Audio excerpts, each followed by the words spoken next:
Quit India Speech by Mohandas Karamchand Gandhi. Read by Lalita Priya. The speech delivered by Gandhi on 8th August 1942 addressed the AICC at Mumbai on the eve of Quit India movement is considered one of his best speeches.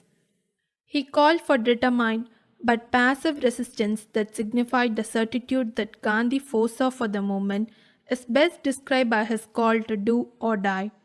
His speech was issued at the Gowalia Tank Maidan in Bombay, since renamed August Kranti Maidan, that is, August Revolution Ground.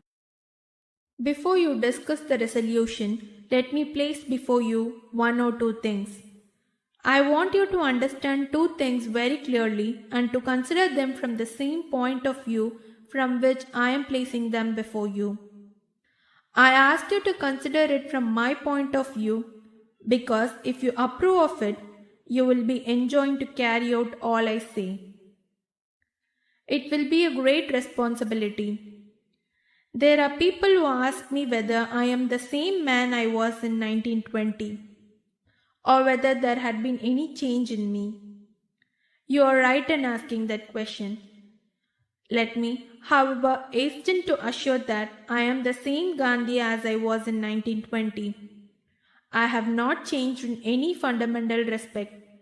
I attach the same importance to non-violence that I did then.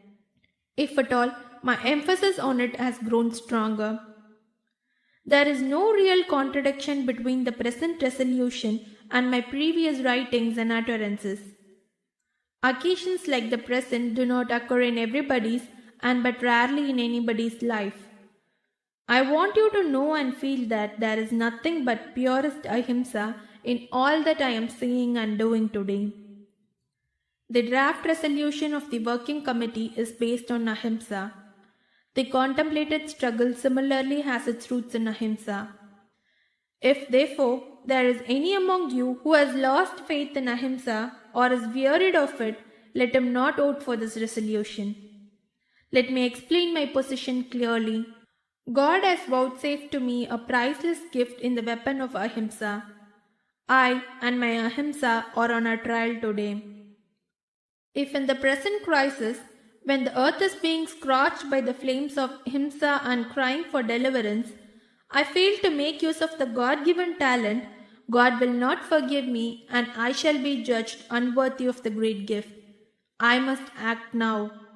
I may not hesitate or merely look on when Russia and China are threatened. Ours is not a drive for power, but purely a non-violent fight for India's independence. In a violent struggle, a successful general has been often known to effect a military coup and to set up a dictatorship. But under the Congress scheme of things, essentially non-violent as it is, there can be no room for dictatorship. A non-violent soldier of freedom will covet nothing for himself. He fights only for the freedom of his country. The Congress is unconcerned as to who will rule when freedom is attained. The power, when it comes, will belong to the people of India, and it will be for them to decide to whom it placed in the entrusted. Maybe that the reins will be placed in the hands of the passes, for instance, as I would love to see happen, or they may be handed to some other whose names are not heard in the Congress today. It will not be for you then to object saying, this community is microscopic, that party did not play its due part in the freedom struggle. Why should it have all the power? Ever since its inception, the Congress has kept itself meticulously free of the communal taint.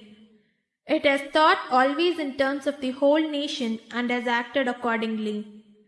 I know how imperfect our ahimsa is and how far are we still from the ideal. But in ahimsa there is no final failure or defeat. I have faith, therefore, that if in spite of shortcomings the big thing does happen, it will be because God wanted to help us by crowning with success our silent, unremitting sadhana for the last 22 years. I believe that in the history of the world, there has not been a more genuinely democratic struggle for freedom than ours. I read Carlyle's French Revolution while I was in prison, and Pandit Jawaharlal has told me something about the Russian Revolution. But it is my conviction that, in as much as these struggles were fought with a weapon of violence, they failed to realize the democratic ideal. In the democracy which I have envisaged, a democracy established by non-violence, there will be equal freedom for all. Everybody will be his own master. It is to join a struggle for such a democracy that I invite you today. Once you realize this, you will forget the differences between the Hindus and Muslims and think of yourself as Indians only, engaged in the common struggle for independence. Then there is the question of your attitude towards the British. I have noticed that there is hatred towards the British among the people. The people say that they are disgusted with their behavior. The people make no distinction between British imperialism and the British people. To them, the two are one. This hatred would even make them welcome the Japanese. It is most dangerous. It means that they will exchange one slavery for another. We must get rid of this feeling. Our quarrel is not with the British people, we fight their imperialism. The proposal for the withdrawal of British power did not come out of anger. It came to enable India to play its due part at the present critical juncture. It is not a happy position for a big country like India to be merely helping with money and material obtained willy-nilly from her while the United Nations are conducting the war. We cannot evoke the true spirit of sacrifice and valor so long as we are not free. I know the British government will not be able to withhold freedom from us when we have made enough self-sacrifice. We must, therefore, purge ourselves of hatred. Speaking for myself, I can say that I have never felt any hatred. As a matter of fact, I feel myself to be a greater friend of the British now than ever before. One reason is that they are today in distress. My very friendship, therefore, demands that I should try to save them from their mistakes.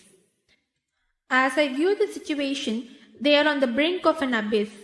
It therefore becomes my duty to warn them of their danger, even though it may, for the time being, anger them to the point of cutting off the friendly hand that is stretched out to help them. People may laugh, nevertheless, that is my claim. At a time when I may have to launch the biggest struggle of my life, I may not harbor hatreds against anybody. The End. Read by Lalita Priya.